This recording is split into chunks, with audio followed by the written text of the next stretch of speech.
Guys, मैं Karan Gupta Shiv cloud study centre से। आज हम आपको भारत आकार और उसकी स्थिति के बारे में बताने जा रहे हैं। भारत विश्व की प्राचीनतम संस्कृतियों में से एक है। पिछले 5 दशकों में भारत ने सामाजिक आर्थिक रूप से बहुमुखी उन्नति की है। कृषि, उद्योग, तकनीकी और सर्वांगीण आर्थिक विकास में अद्भुत प्रगति हुई है। भारत का विश्व इतिहास में भी महत्वपूर्ण योगदान रहा है। अब इसकी स्थिति क्या है देखते हैं। भारत एक विशाल देश है।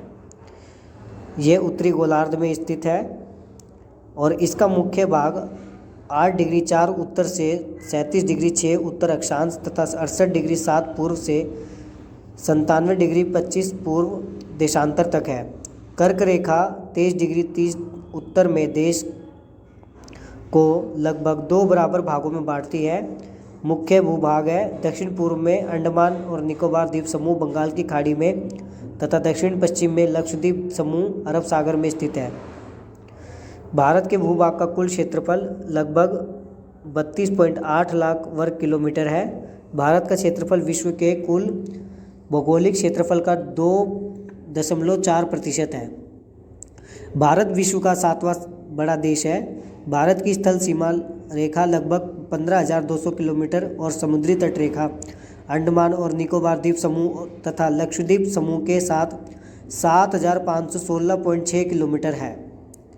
भारत के उत्तर पश्चिम, उत्तर तथा उत्तर पूर्वी सीमा पर नवीनतम वलित पर्वत है।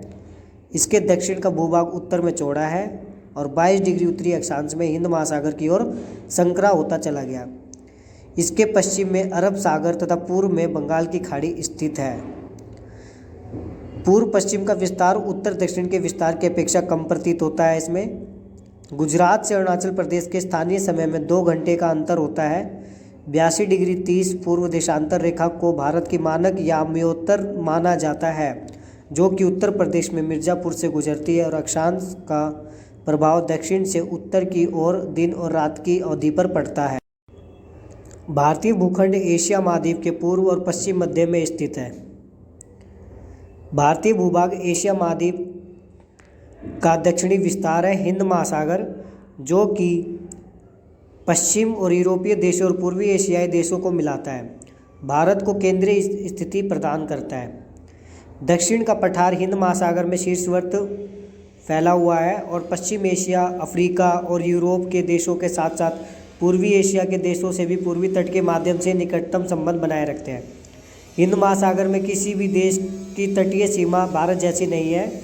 भारत की इसी महत्वपूर्ण स्थिति के कारण एक महासागर का नाम इसके नाम पर रखा गया है, जिसको हिंद महासागर कहा जाता है।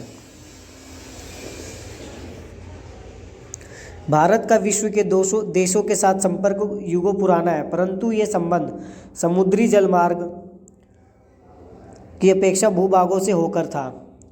उत्तर पूर्व पर्वतों के दर्रों से अनेक यात्री प्राचीन काल में भारत आए, जबकि समुद्री मार्ग बहुत समय तक ज्ञात नहीं थे। इन मार्गों से प्राचीन समय से विचारों और वस्तुओं का आदान प्रदान होता रहा। भारत का पश्चिम, मध्य और पूर्वी एशिया और दक्षिण एशिया के पड़ोसी देशों के साथ एक अद्भुत संपर्क रहा है। इसी प्रकार उपनिषदों के विचार, रामायण तथा पंचतंत्र की कहानियों पर अंक एवं दशमलव प्रणाली आदि संसार के विभिन्न भागों तक पहुँच सके। दक्षिण में समुद्र पार हमारे पड़ोसी 2 द्वीप समूह राष्ट्र श्रीलंका और मालदीव है। भारत और श्रीलंका के बीच में छोटा समुद्री रास्ता, जिसे पाक जल संधि कहा जाता है, और मन्नार की खाड़ी है। मालदीव लक्षद्वीप समूह के दक्षिण में स्थित है। अपने पड़ोसी देशों के साथ भारत के भौगोलिक और ऐतिहासिक संबंध बहुत अच्छे रहे।